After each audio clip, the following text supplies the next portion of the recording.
Hello നമസ്കാരം. Study സ്റ്റുഡിയോയിലേക്ക് എല്ലാവർക്കും സ്വാഗതം. നമ്മളിന്ന് Sreenarayana Guru open university BA second sem language Malayalam second language പേപ്പറായ കഥ, കവിത, ഉപന്യാസം, നോവൽ എന്ന മലയാള സാഹിത്യ പുസ്തകത്തിലെ രണ്ടാമത്തെ ബ്ലോക്കിലെ 5ാമത്തെ യൂണിറ്റിലെ കുറച്ച് ക്വസ്റ്റ്യൻ ആൻസറുകളാണ് ക്ലാസ്സിൽ ഡിസ്കസ് ചെയ്യാൻ പോകുന്നത്.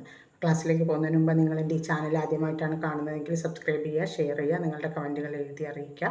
ഒപ്പം പെയ്ഡ് നോട്ട്സോ അസൈൻമെൻറ്റ്സോ ഒക്കെ വിവിധ സബ്ജക്റ്റുകളുടേത് ആവശ്യമുണ്ടെങ്കിൽ മുൻ വീഡിയോയിലൊക്കെ ഡിസ്ക്രിപ്ഷൻ ബോക്സിൽ വാട്സപ്പ് നമ്പർ കൊടുത്തിരുന്നു. വാട്സപ്പ് നമ്പറിൽ വരികയാണെങ്കിൽ ഡീറ്റെയിൽസ് തരാം കേട്ടോ. അപ്പോൾ നമുക്ക് നമ്മളിത് രണ്ടാമത്തെ ബ്ലോക്കിൽ 5ാമത്തെ യൂണിറ്റ് പറയുമ്പോൾ മാധവിക്കുട്ടിയുടെ കോലാട് എന്ന കഥയെ ആസ്പദമാക്കിയിട്ടുള്ള ക്വസ്റ്റ്യൻ ആൻസറുകളാണ് കേട്ടോ. അതിൽ ആദ്യം 2 മാർക്കിനൊരു ക്വസ്റ്റ്യൻ ചോദിക്കുന്നുണ്ട്.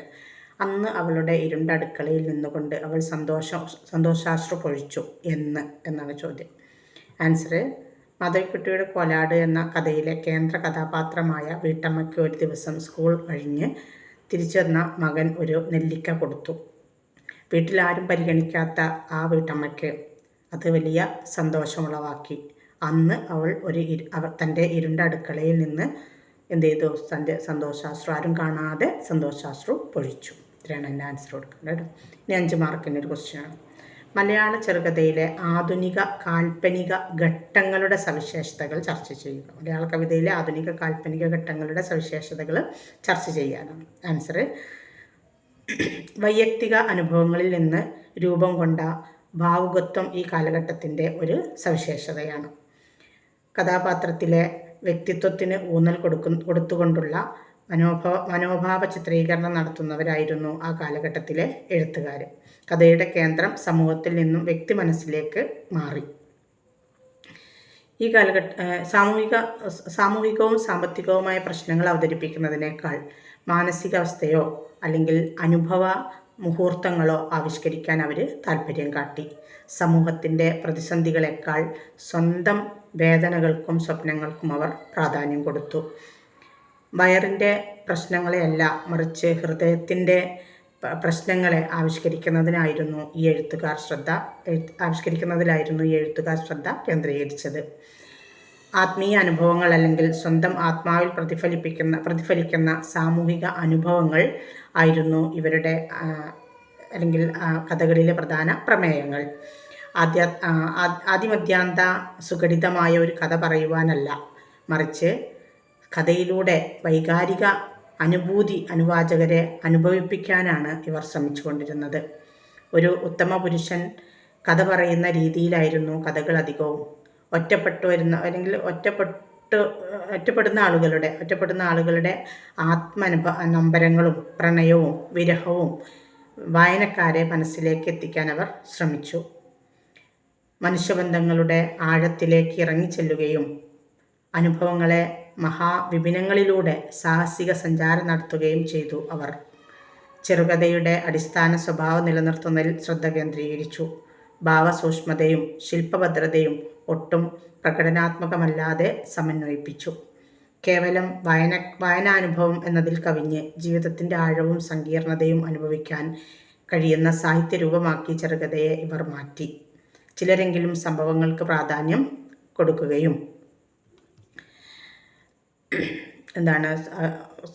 കൊടുക്കുകയും ചൂഷണ വിധേയമായ ദൈന്യം നിറഞ്ഞ ജീവിതങ്ങളെ തെളിമയോടെ പകർത്തിവെക്കുകയും ചെയ്തിട്ടുണ്ട്. ഇത്രയും ആൻസറായിട്ട് കൊടുക്കുക കേട്ടോ.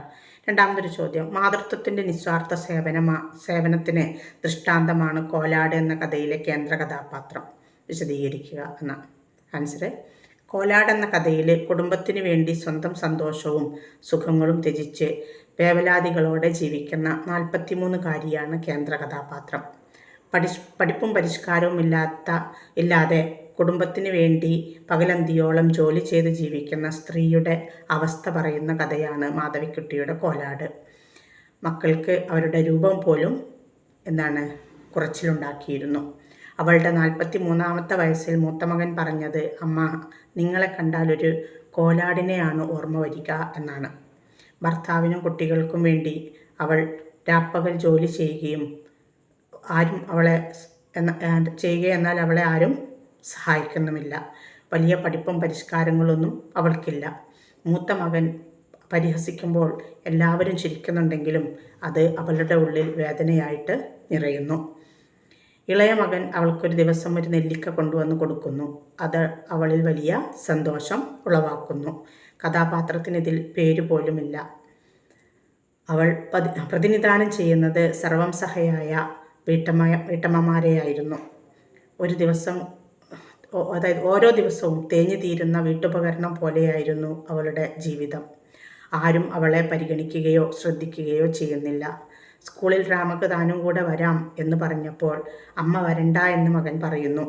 അത് അവളെ തകർക്കുന്നു. ആരോഗ്യം നോക്കാതെ പണിയെടുത്ത അവൾക്ക് മഞ്ഞക്കാമല എന്ന രോഗം വരുന്നു. ഒടുവിൽ അസുഖമായി ആശുപത്രിയിൽ ഗുരുതരാവസ്ഥയിൽ കിടക്കുമ്പോഴും വീട്ടിൽ പരിപ്പ് കരിയുന്നു എന്ന ഒരു വേവലാതിയാണ് അവളുടെ ഉള്ളിൽ ഉണ്ടായിരുന്നത്. അല്ലെങ്കിൽ അവളത് പ്രകടിപ്പിക്കുന്നു. അവൾ ആവുന്ന വീട്ടിലെ യന്ത്രത്തിന് കേടുവരുന്നു. മറ്റുള്ളവർക്ക് വേണ്ടി ജീവിക്കുന്ന സ്വന്തം ജീവിതത്തിൻ്റെ അല്ലെങ്കിൽ സ്വന്തം ആത്മാംശം നഷ്ടപ്പെടുത്തി ജീവിക്കുന്ന സ്ത്രീ സമൂഹത്തിൻ്റെ പ്രതിനിധാനമാണ് ഇതിലെ കേന്ദ്ര കഥാപാത്രം. ഇത്തരത്തിൽ മാതൃത്വത്തിൻ്റെ നിസ്വാർത്ഥ സേവനത്തിന് ദൃഷ്ടാന്തമാണ് കോലാട് എന്ന കഥയിലെ കേന്ദ്ര കഥാപാത്രം. അതാണ് ആൻസർ കൊടുക്കുക. ഇനി എസ്സേ ക്വസ്റ്റ്യനാണ് കേട്ടോ. കുടുംബ വ്യവസ്ഥയും ലിംഗപദവിയും കോലാട് എന്ന ചെറുകഥയെ മുൻനിർത്തി ഉപന്യസിക്കുക. കുടുംബ വ്യവസ്ഥയും ലിംഗപദവിയും. ആൻസർ, കുടുംബ വ്യവസ്ഥയിൽ സ്ത്രീയുടെ പദവിയാണ് കോലാട് എന്ന ചെറുകഥ നമ്മെ പഠിപ്പിക്കുന്നത്. കോലാട് എന്ന കഥയിൽ കുടുംബത്തിന് വേണ്ടി സ്വന്തം സന്തോഷവും സുഖവും ത്യജിച്ച് വേവലാതികളോടെ ജീവിക്കുന്ന 43-കാരിയാണ് കേന്ദ്ര കഥാപാത്രം.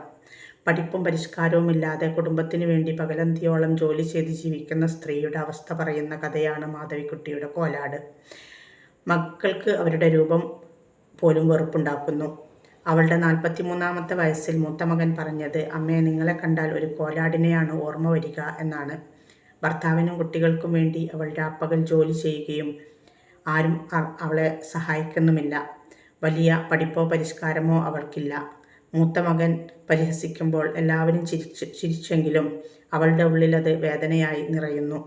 സ്വന്തം ഭർത്താവിൻ്റെയും മക്കളുടെയും ഇടയിൽ പോലും യാതൊരു സ്ഥാനവുമില്ലാത്ത അവൾ, അല്ലെങ്കിൽ ആ സ്ത്രീയാണ്, അല്ലെങ്കിൽ ആ വീട്ടമ്മയാണ്, അല്ലെങ്കിൽ അത്തരത്തിലുള്ള വീട്ടമ്മമാരെയാണ് ഈ കഥാപാത്രം നമ്മെ കാണിക്കുന്നത് അല്ലെങ്കിൽ ഓർമ്മപ്പെടുത്തുന്നത്.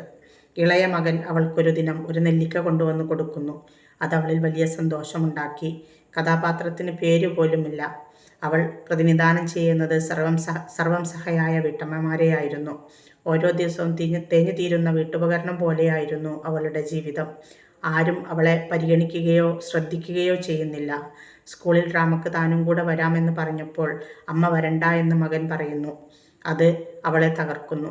ആരോഗ്യം നോക്കാതെ പണിയെടുത്ത അവൾക്ക് മഞ്ഞക്കാമല എന്ന രോഗം വരുന്നു.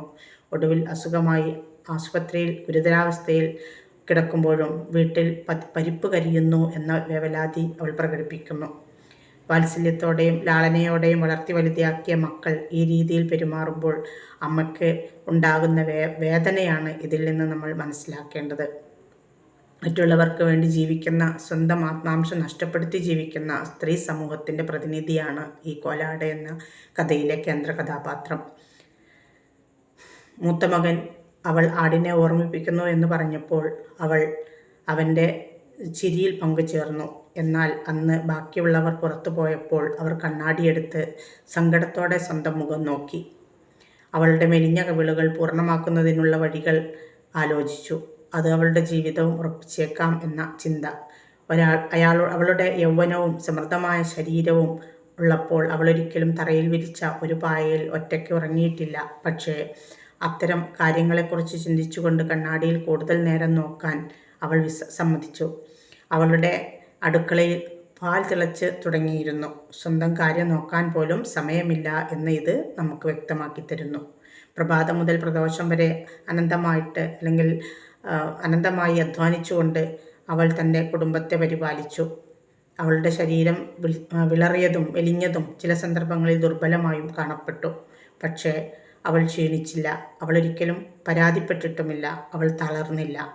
അതുകാരണം അവൾ കുളിമുറിയിൽ നിന്ന് അടുക്കളയിലേക്കും പിറകിലേക്കും ബക്കറ്റ് വെള്ളം ചുമക്കുമ്പോൾ അവരുടെ ഭർത്താവോ അവരുടെ മുതിർന്ന മക്കളോ സഹായിക്കാൻ ഒരിക്കലും മെനക്കെട്ടില്ല. കോലാട് എന്ന ഈ കഥയിൽ സ്വന്തം മക്കളാൽ പോലും പരിഹസിക്കപ്പെടുന്ന ഒരു അമ്മയാണ് അമ്മയെയാണ് നമുക്ക് കാട്ടിത്തരുന്നത്. ഒരു പരിഭവമോ പരാതിയോ ഇല്ലാതെ അവൾ എല്ലാം സഹിക്കുന്നു.